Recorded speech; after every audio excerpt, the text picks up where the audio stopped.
Well, it's the exciting reveal day.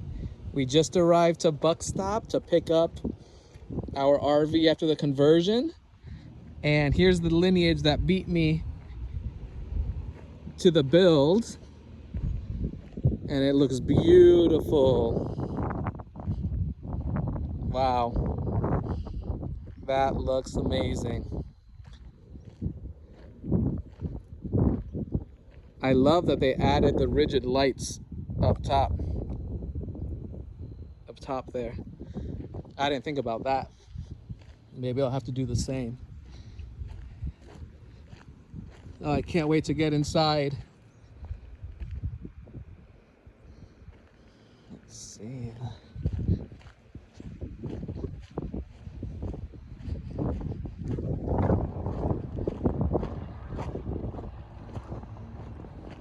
Spare tire. Wow, very pretty. All right, now to go inside to get ours. Well, they told me it'd be done today, but it's not done. Here's my front bumper.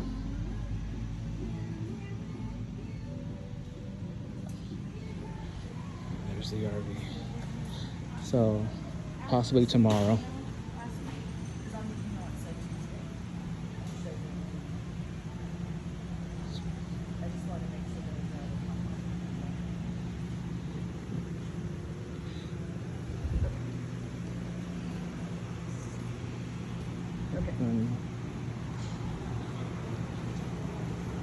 We've already installed the liquid springs. I just need to put it back together.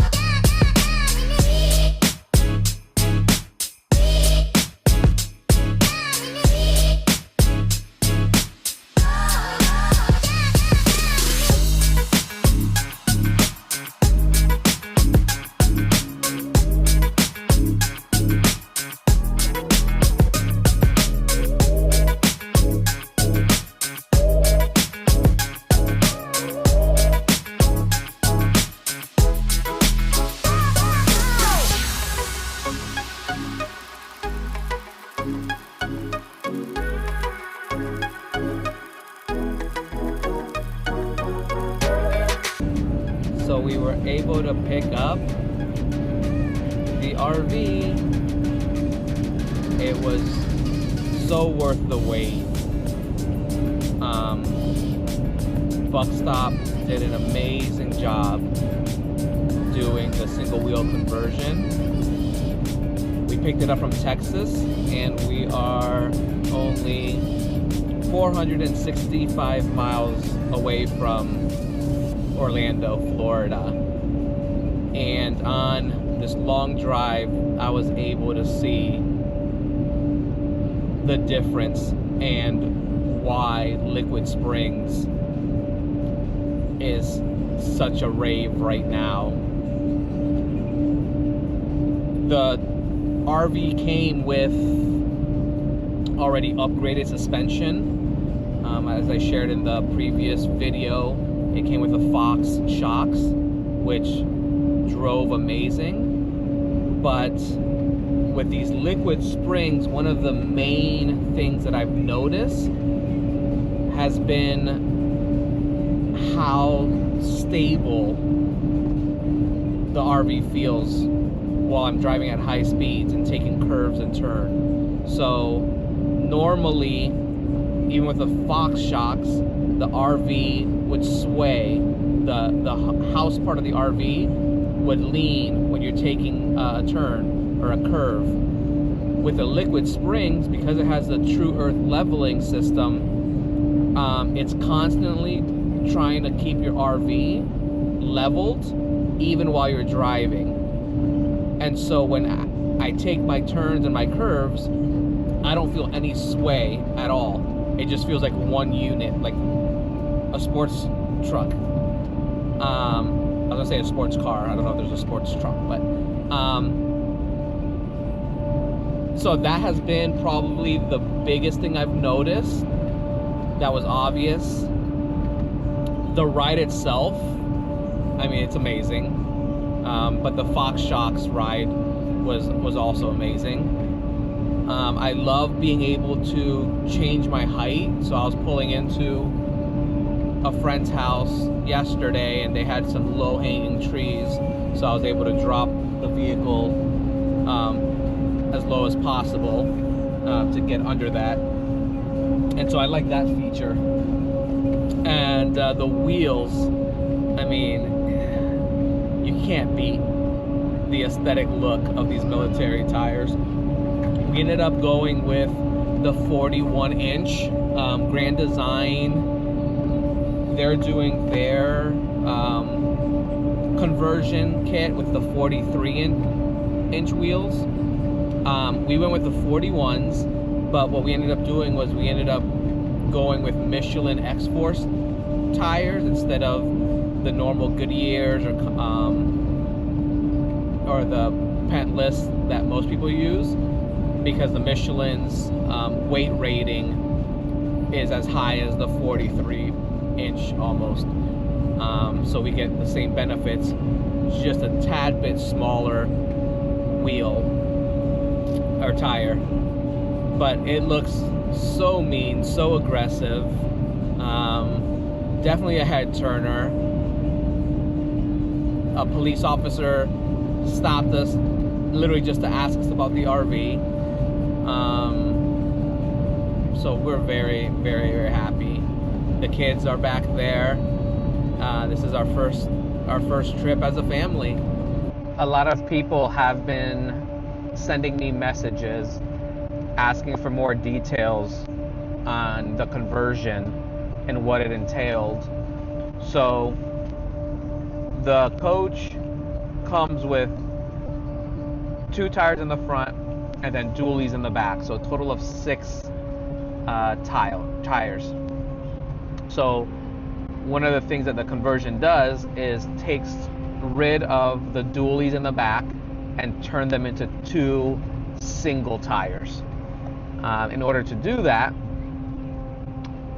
with the size of the tires that we went with, the military tires, they have to add a lift kit with the liquid springs, liquid suspension, and the tires themselves have to have a weight rating that handles the same weight that those dualies did. And so that's where the size and the brand or quality matters in something this large. As you can imagine, stopping this vehicle is already hard enough. So when you do this conversion, you're adding those bigger tires. So it's very much recommended to upgrade the braking system as well.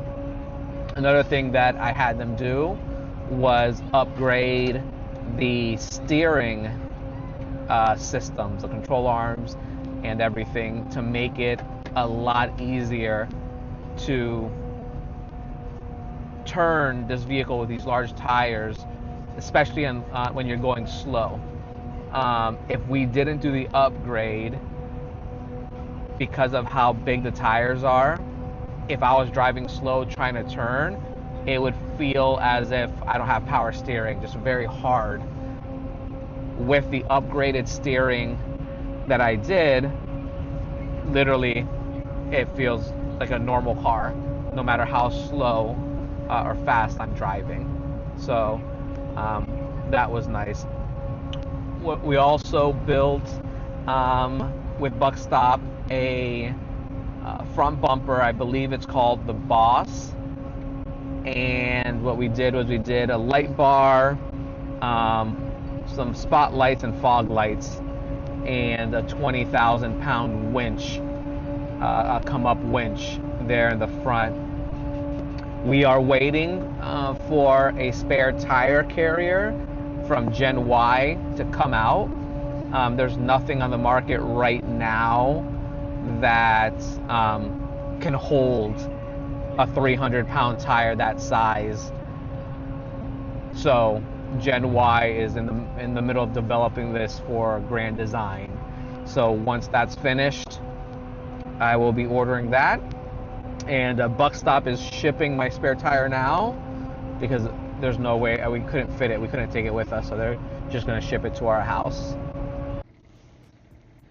Now that I've had the truck for a couple of weeks and have put a few thousand miles on it since the conversion, I feel like it is time for me to give you guys my review on the single wheel conversion and if it was worth it, and show you guys a little bit of what we did. So in the front here, you'll see that we did this, I think it's called Boss style grill and bumper. So it has the rigid lights above, the light bar, and then the four down there below. Also, we installed a 20,000 pound come up winch right there. Then you have the access here to access that. Let's go around this way. You're gonna notice, first thing that I noticed was the huge fender flares. I love how Buckstop created it so it fits perfectly with the wider bumper. It looks very uniformed. I know my hood is open. I have it connected to a battery maintainer, so I know that it might look funny. So here are the liquid springs shocks that they installed. Everything.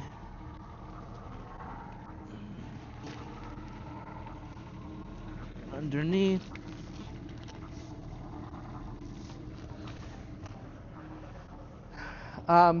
So a lot of people have asked me, was the liquid springs worth it? I can tell you that for what we are using this rig for, it was definitely worth it. One of the things that I really love about it is the self-earth leveling that it does. So now with a push of a button, this will just level itself using the springs, which is really nice. The other thing that I like that I've noticed is how much it avoids the coach from rolling or swaying when I'm driving.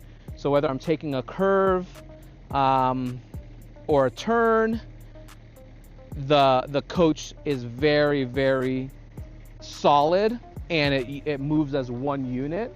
They told me that the reason why that's the case is because the shocks are constantly trying to stay level even while driving. So it's constantly keeping everything as level as possible, which makes it very secure to drive. Other than that, all honesty, the Fox shocks that came on here were just as comfortable of a ride. So when it comes to ride comfort, they're very comfortable, but I couldn't tell a difference much from this to the Fox shocks when I changed the Fox settings to the softest and most comfortable setting for us. There wasn't much big of a difference. So for me, if it wasn't for the fact that I like the earth leveling, I like to be able to raise and lower the coach at a push of a button, and I like the stability of no rocking back and forth, it was worth it. But for someone that might want to do the single wheel conversion and bypass the liquid springs, I think you're going to be super, super happy. So here I went with the Michelin X-Force 41-inch tires. I know that Grand Design, theirs is on a 43-inch tire.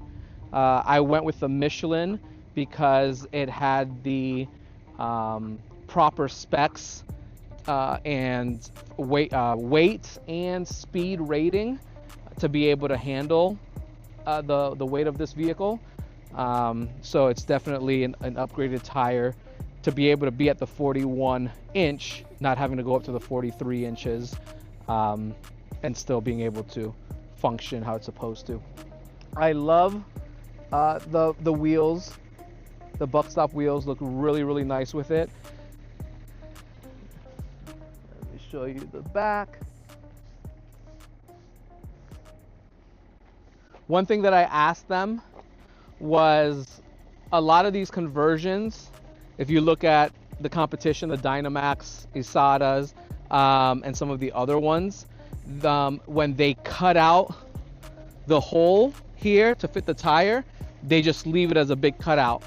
And I had asked Buckstop, I said, look, I really want to keep the fender if possible. And so they did a few modifications to make it fit, and to me it just looks complete instead of having a hole there. I just realized I've just finished filling my tanks and left this open. So this is currently sitting at its highest height. So this is what it looks like at its highest height. If I were to go to the lowest height, it drops about 5 inches and the fender would be right up against a little bit above the tire. In order to get in and out, I had to change the steps. It comes with 2 steps, and I changed it to the 3 steps. The next thing I'm going to do is I'm gonna rhino line, kind of like what the Grand Design 43 has. They rhino lined this whole part and then the side of it. I'm not gonna do the side.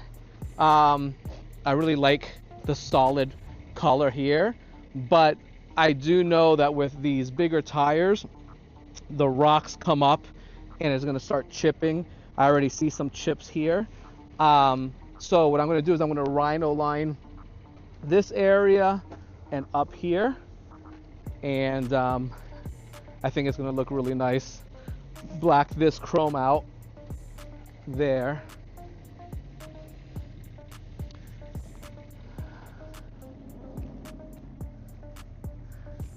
Now I did buy a 5th tire so that I can have a spare.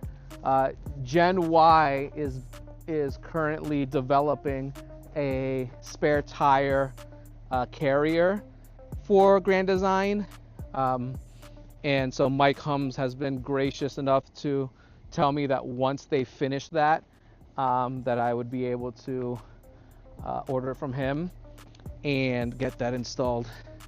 I just noticed my rear tail light, if you look, it's not straight. It's not, the gap between here is more than here. Little things like that drive me nuts. Let's see the other side.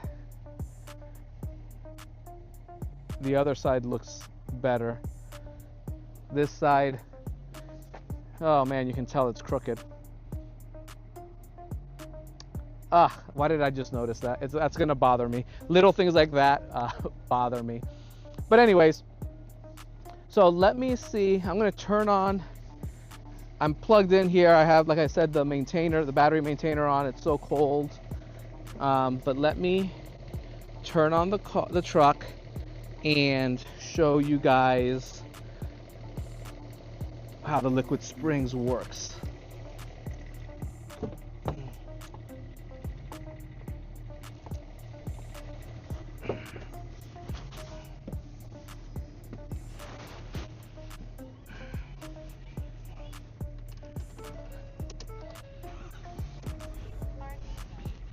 All right, so we put the control module up here, and as you can see, it's at the highest ride height, and I have it set to comfort.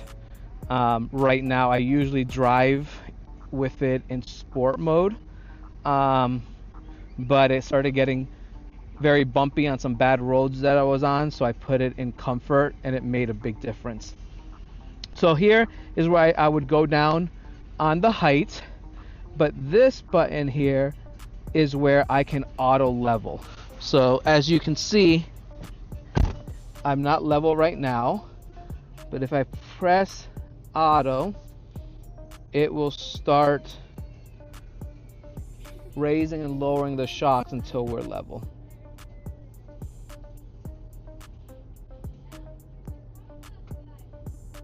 So I can feel the truck swaying right now.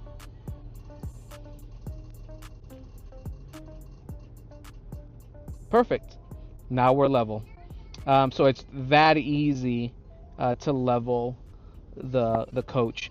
I did keep the leveling arms that came with it from factory.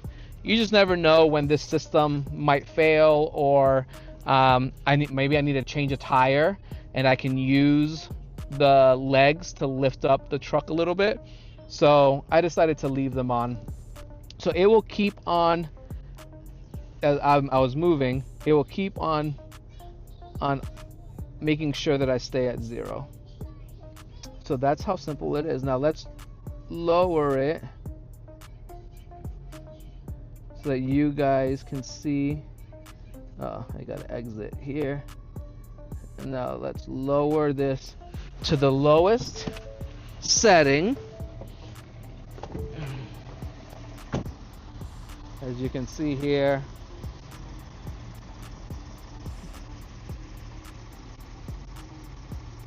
it's still going down.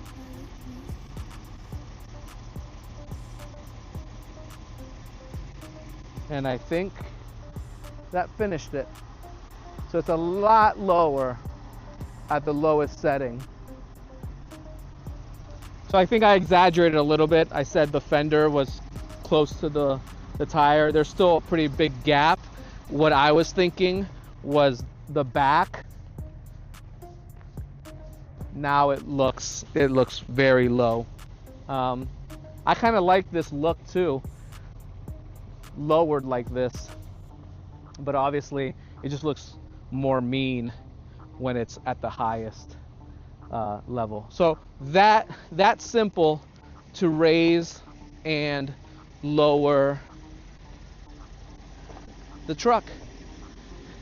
If you guys have any questions, anything specific you want to ask me, just write it down in the comments and I will let you know. I know I've been getting a lot of private messages from people that are interested in doing the conversion, and so hopefully I've been able to answer their questions and get them excited to do it, because it is, you know, if it's something that you're going to use, like us going to the remote areas that we go to, I'm very happy with it. So I picked up the coach a month ago with 236 miles on it. So in the last month we've put 5,000 miles on it, and man, I can tell you, I do not get tired driving this vehicle. This truck drives amazing. I'm averaging between 9 to 10 hour drives a day when we are on the road, and the fatigue is very minimal. These seats are super comfortable. We did put some seat cushions on to make it just that much more comfortable, but even without them, it was super comfortable.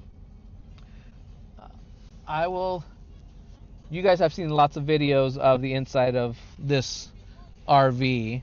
I am gonna do a few custom upgrades to the inside, and maybe when I'm done with that I can share with you guys the different things that I added to my rig, in case you guys want to do something similar.